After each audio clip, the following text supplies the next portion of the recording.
Chapter का 7th lecture है जिसमें हम पढ़ेंगे ट्रांसपोर्टेशन इन प्लांट्स।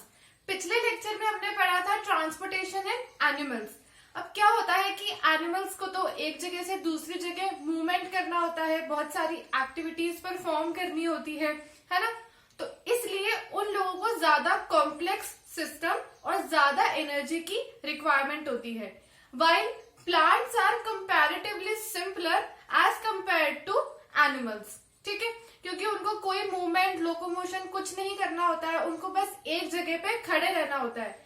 तो उनकी जो एनर्जी रिक्वायरमेंट्स होती है वो काफी कम होती है एज कंपेयर टू एनिमल्स। ठीक है, और उनका ट्रांसपोर्टेशन सिस्टम भी बहुत ही सिंपल होता है एनिमल्स के कंपैरिजन में।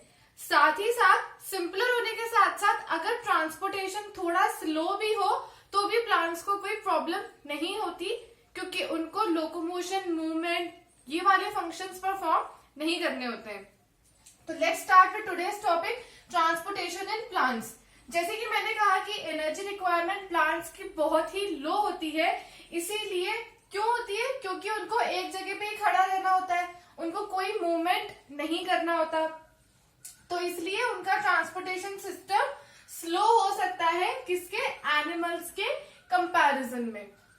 ओके, तो अब प्लांट्स में मेनली दो चीजें ट्रांसपोर्ट होती है, water and minerals, and second होता है फूड। तो ये जो मिनरल्स होते हैं ये वाटर में डिसॉल्व होके फिर ट्रांसपोर्ट होते हैं। ठीक है, 9th क्लास में हमने पढ़ा था कि a watery solution which is rich in nutrients, that means as a liquid water का सोल्यूशन जो कि मिनरल्स, विटामिन या इन शॉर्ट कहीं न्यूट्रिएंट्स में रिच है, तो उसको हम कहते हैं सैप। ओके, तो कंबाइंडली वाटर और मिनरल्स को हम कह सकते हैं सैप और फूड। तो दो चीजों का ट्रांसपोर्ट होना होता है, एक तो सैप का और एक फूड का। और दोनों के ट्रांसपोर्ट के लिए अलग अलग स्पेशलाइज्ड टिश्यूज होते हैं, नेमली जाइलम एंड फ्लोएम। ये दोनों चीजें भी हम पढ़ चुके हैं क्लास 9th में। हमने जाइलम एंड फ्लोएम का स्ट्रक्चर डिटेल में स्टडी किया था कि दोनों ही 4 कंपोनेंट्स से मिलकर बने हुए होते हैं, है ना। जाइलम के भी 4 कंपोनेंट्स होते हैं, tracheids, vessels, xylem fibres and xylem parenchyma. ऐसे ही फ्लोएम के भी 4 होते हैं components, namely sieve tubes, companion cells, phloem fibres and phloem parenchyma. तो देखो, जाइलम में जो ट्रांसपोर्टेशन का काम होता है वो किस किस का होता है? ट्रैकीट्स एंड वेसल्स। बाकी xylem sclerenchyma and xylem parenchyma जो होते हैं वो सपोर्टिंग एंड स्टोरेज फंक्शंस के काम में आते हैं रिस्पेक्टिवली। ऐसे ही जो फ्लोएम के 4 कंपोनेंट्स होते हैं उसमें ट्रांसफर का काम होता है सीव ट्यूब्स का, और जो कंपेनियन सेल्स होते हैं वो हेल्प कर देते हैं सीव ट्यूब्स की ट्रांसफर में। ओके, सीव ट्यूब्स की हेल्प करते हैं ताकि वो ट्रांसपोर्ट अच्छे से कर सके, है ना। ये स्ट्रक्चर हम पढ़ चुके हैं। तो हमने ये पढ़ा था कि जो जाइलम होती है वो तो लिक्विड मटेरियल्स का ट्रांसपोर्ट करती है, that means water and minerals, क्योंकि ये मिनरल्स वाटर में ही डिसॉल्व रहेंगे, which is known as sap. तो xylem transports sap and phloem transports food. ठीक है, अब क्या होता है कि अगर कोई छोटा सा प्लांट होता या छोटी सी बॉडी होती तो सिंपल डिफ्यूजन से इन चीजों का ट्रांसफर हो जाता। लेकिन प्लांट्स जो होते हैं वो इतनी लंबी लंबी लेंथ के होते हैं, बहुत लॉन्ग प्लांट्स होते हैं, तो उनके ट्रांसपोर्ट के लिए प्रॉपर सिस्टम की रिक्वायरमेंट होती है। सिंपल डिफ्यूजन से ये फंक्शन परफॉर्म नहीं हो सकता। That's why xylem are present, जिनमें ट्यूब्स अरेंज्ड होती है एक के ऊपर एक, जो कि लॉन्ग पाइप लाइक स्ट्रक्चर बनाती है, जिसमें सैप का ट्रांसफर होता है।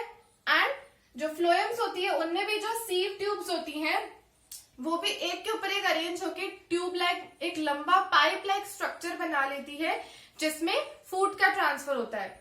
तो हमें दो चीजें पढ़नी है कि कैसे सैप का ट्रांसफर होता है एंड कैसे फूड का ट्रांसफर होता है। So let's start with the transfer of water and minerals.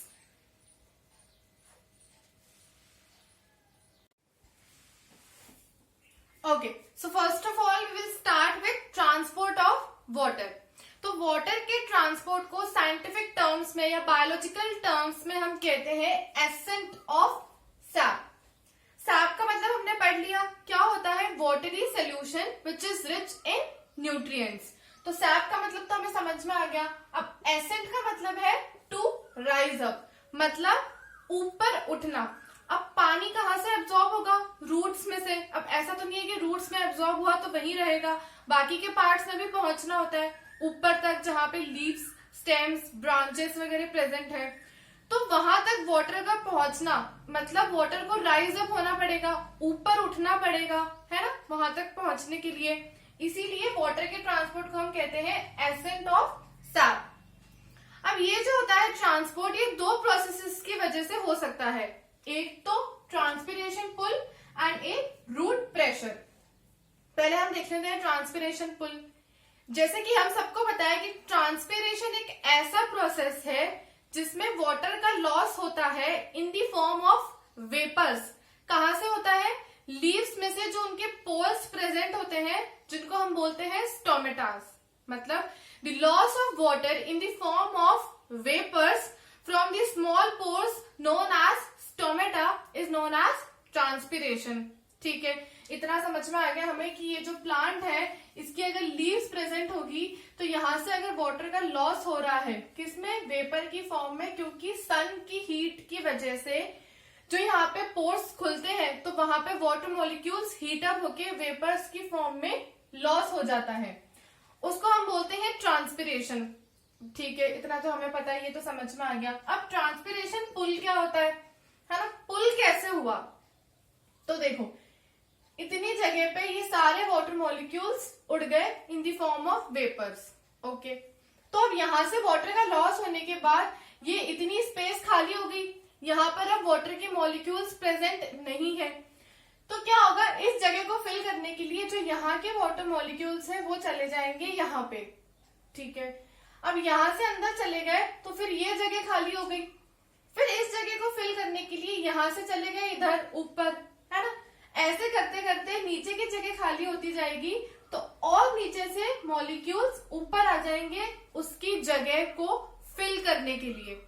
ठीक है, तो उस वजह से क्या हुआ, ये एक पुल क्रिएट हुआ, ऊपर से वाटर लॉस हुआ और उसने एक पुल क्रिएट किया, जगह बनाता गया, तो नीचे के मॉलिक्यूल्स उस जगह को फिल अप करने के लिए ऊपर उठते गए।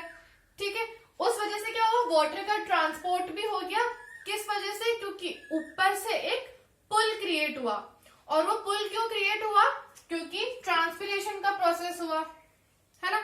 इमेजिन करो एक क्लासरूम है, अब उस क्लासरूम में क्या होता है, आगे की बेंचेस खाली पड़ी है और पीछे ही सारे लोग बैठे हुए हैं। ठीक है, तो अब अगर टीचर आपको बोलती है कि भाई आगे आ जाओ बैठने के लिए, तो क्या होगा, मान लो शुरुआत की 3 बेंचेस खाली है और यहाँ के स्टूडेंट और पीछे की 3 बेंचेस में स्टूडेंट्स बैठे हैं, तो क्या होगा, अगर ये वाले स्टूडेंट्स इस बेंच पे जाएंगे तो ये बेंच खाली हो जाएगी, फिर ये वाले स्टूडेंट्स इस बेंच पे आ जाएंगे, फिर ये बेंच खाली हो जाएगी तो ये स्टूडेंट्स इस बेंच पे आ जाएंगे। कहने की बात है कि अगर आगे वाली जगह खाली हो जाती है तो पीछे के लोग आगे आ जाते हैं उस गैप को फिल करने के लिए।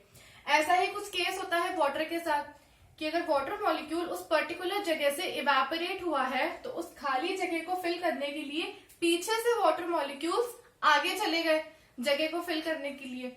ऐसा ही प्रोसेस होता है सब में, है ना, बारी बारी जगह को फिल करने के लिए वाटर मॉलिक्यूल्स आगे मूव करेंगे, जिसकी वजह से वाटर का ट्रांसपोर्ट हो गया पूरे प्लांट में। और किस वजह से हुआ, ट्रांसपिरेशन की वजह से, क्योंकि उसने क्रिएट किया एक पुल। तो ट्रांसपिरेशन पुल की वजह से वाटर का ट्रांसपोर्ट हो गया, कब, ड्यूरिंग डे टाइम। हम सबको पता है कि ट्रांसपिरेशन का प्रोसेस डे टाइम में ही होता है। क्यों, क्योंकि तब सन प्रेजेंट होता है और वो वाटर को इवेपोरेट करता है। ये तो हो गई दिन की बात। अब रात को अगर प्लांट्स को वाटर चाहिए तो वो कैसे मिलेगा, ऐसा तो नहीं कि सिर्फ प्लांट्स को दिन के टाइम में चाहिए वाटर, रात को भी रिक्वायरमेंट होती है। तो रात को जब चाहिए होता है पानी, वो किस प्रोसेस के थ्रू होता है, रूट प्रेशर, है ना। इसकी वजह से प्लांट्स को नाइट टाइम में वाटर मिलता है। कैसे, हमें पता है कि जो वाटर, मिनरल्स, ये सब जो चीजें होती है ये सॉइल में से एब्जॉर्ब करती है रूट्स। ठीक है, रूट्स ने एब्जॉर्ब कर लिया सॉइल में से। अब देखो ये प्लांट्स की रूट्स है, ठीक है, और ये हमारी नीचे सॉइल है। तो यहां से वाटर मॉलिक्यूल्स अंदर एंटर हुए by the process of diffusion. क्योंकि अभी अंदर वाटर मॉलिक्यूल्स की कॉन्सेंट्रेशन कम है और बाहर ज्यादा है, तो पानी कहां से मूव होगा, बाहर से मूव होगा, यानी कि सॉइल से वो जाएगा रूट्स के अंदर। डिफ्यूजन की हेल्प से ये अंदर आ गया पानी। अब क्या होगा, यहां से ये वाटर अंदर आने के बाद ये क्या करेगा, आगे वाले वाटर मॉलिक्यूल्स को पुश करेगा आगे की तरफ, ऊपर की तरफ उसे पुश करेगा। ऐसे ही फिर ये वाटर मॉलिक्यूल्स उनके आगे वाले मॉलिक्यूल्स को पुश करेंगे। तो पुश करते करते क्या होगा कि वाटर ऊपर राइज अप होगा और उस वजह से क्या होगा, ट्रांसपोर्ट। इसमें क्या हो रहा था, पुल हो रहा था कि ऊपर की खाली जगह को फिल कर रहे थे। यहाँ क्या हो रहा है कि पीछे से धक्का आ रहा है, तो उस पुश की वजह से वाटर मॉलिक्यूल्स ऊपर की तरफ मूव हो रहे हैं।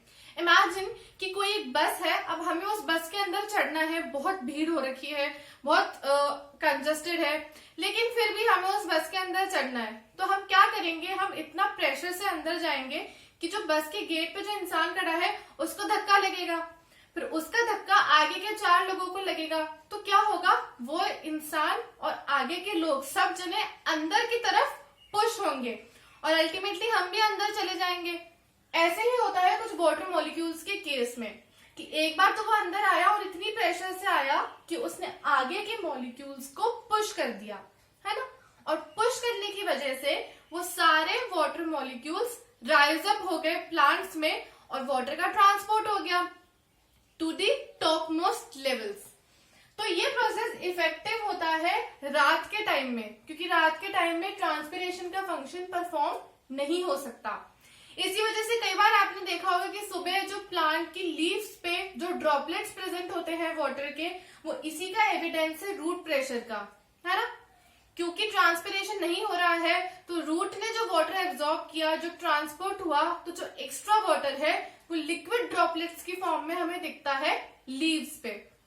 ऐसा नहीं है कि ये प्रोसेस दिन में परफॉर्म नहीं होता, लेकिन दिन के टाइम में ट्रांसपिरेशन पुल वाला प्रोसेस इतना इफेक्टिव होता है कि हम इसको निग्लेक्ट करते हैं और हम इसे देखते हैं कि ये रात के टाइम में ज्यादा इफेक्टिव होता है, क्योंकि तब ऊपर वाला प्रोसेस परफॉर्म नहीं हो रहा होता। तो ये तो बात हो गई हमारी ट्रांसपोर्ट ऑफ वाटर की। Next will start with transport of food.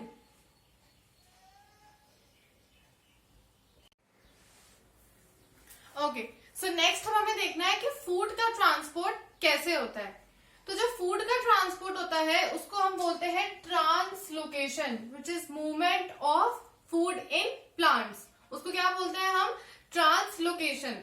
While transport of water में हम क्या बोल रहे थे, ascent of sap. 1 marks question है, पूछा जा सकता है कि what is the movement of food in plants is known as, तो it is known as translocation. अब ये किस टिश्यू की हेल्प से होता है, फ्लोएम की हेल्प से। वाइल वाटर का ट्रांसपोर्ट किसकी हेल्प से हो रहा था, जाइलम की हेल्प से। अब ये होता है जो transport, it is multi directional. While जो वाटर का ट्रांसपोर्ट था वो था यूनी डायरेक्शनल। ये चीज हमने 9th क्लास में भी पढ़ी थी, क्योंकि वाटर जो होता है वो हमें कहाँ से मिलता है, सॉइल से। मतलब एक बार वो रूट्स उसे एब्जॉर्ब करेगी और पूरी प्लांट में ट्रांसपोर्ट कर देगी। ऐसा तो है नहीं कि प्लांट ऊपर से वाटर एब्जॉर्ब कर रहा है फिर नीचे तक आ रहा है, ऐसा नहीं होता। नीचे से ही वाटर एब्जॉर्ब होके पूरे प्लांट में ट्रांसपोर्ट होता है, तो वो हो गया यूनी डायरेक्शनल।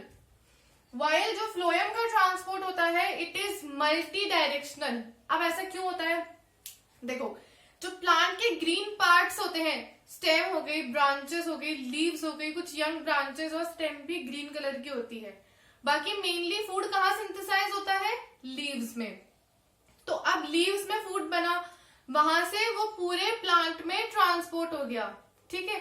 अब जो एक्स्ट्रा खाना बचता है वो या तो स्टोर हो जाएगा फ्रूट्स की फॉर्म में, या फिर रूट्स में स्टोर हो जाएगा, सीड्स में स्टोर हो सकता है।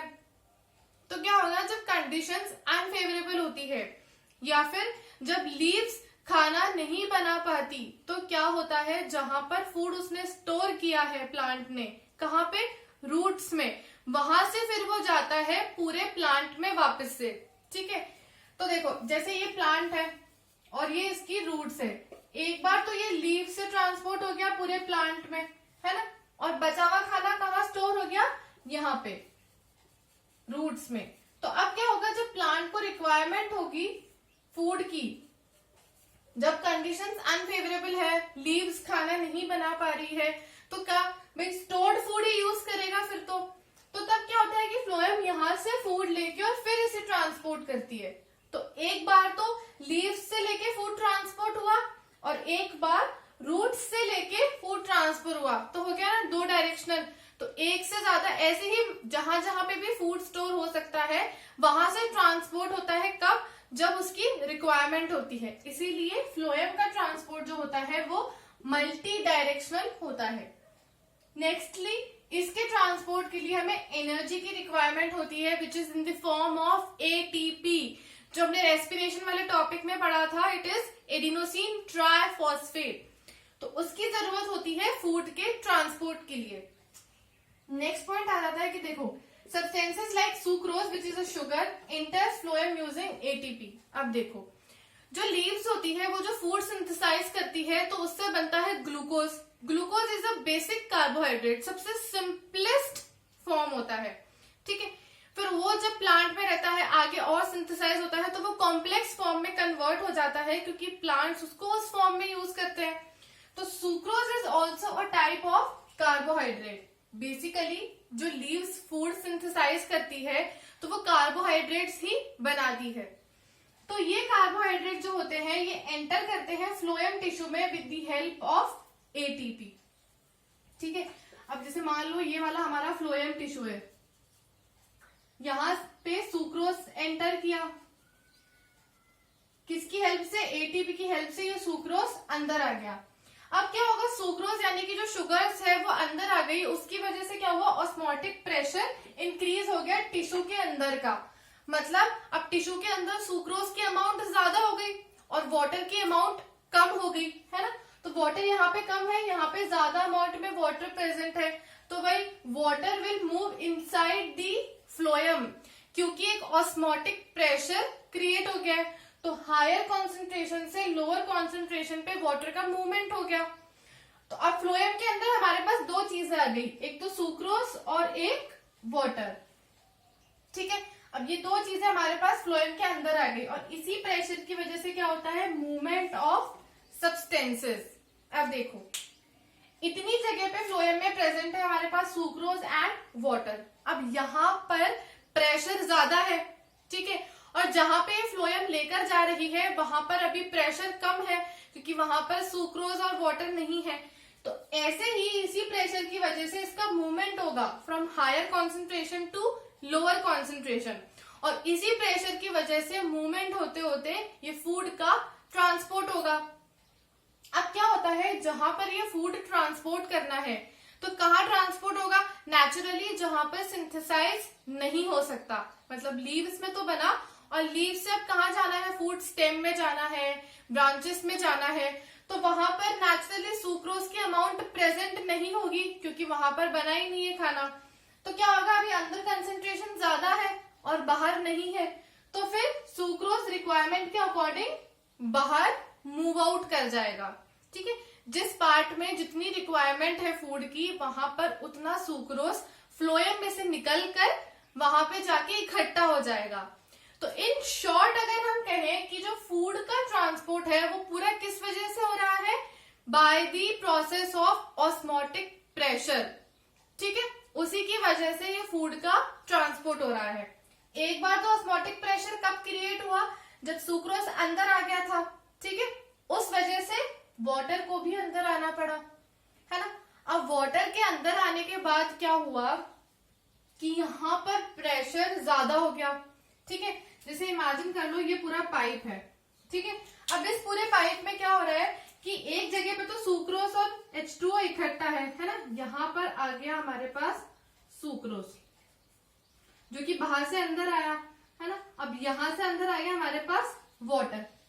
अब यहाँ पर तो इसकी कॉन्सेंट्रेशन ज्यादा है क्योंकि यहाँ पर ये इकट्ठा है, और इस पूरे पाइप में इस वाली जगह पे इसकी कॉन्सेंट्रेशन कम है। तो वापस बन गया ऑस्मोटिक प्रेशर, तो इसका मूवमेंट यहां से यहां हो गया। ऐसे ही फिर इसका मूवमेंट यहां से यहां हो जाएगा, क्योंकि आगे भी कॉन्सेंट्रेशन इसकी नहीं है ना। अब यहाँ पर ये आ गया। अब यहाँ पे हमारे पास ब्रांचेस प्रेजेंट है ट्री की, और वहां पे सुक्रोज प्रेजेंट नहीं है, तो जितनी रिक्वायरमेंट यहाँ पर ब्रांचेस में है सुक्रोज की, उतना सुक्रोज फ्लोएम में से निकल के यहाँ पे चला जाएगा। और ये भी किसकी वजह से हो रहा है? ऑस्मोटिक प्रेशर की वजह से, है ना। तो by this way the food is transported to the various parts of the plant. इसी के साथ हमारा टॉपिक खत्म होता है ट्रांसपोर्टेशन इन प्लांट्स, जिसमें हमने दो चीजों का ट्रांसपोर्ट पढ़ा, transport of water and transport of food. Thank you for listening today's lecture.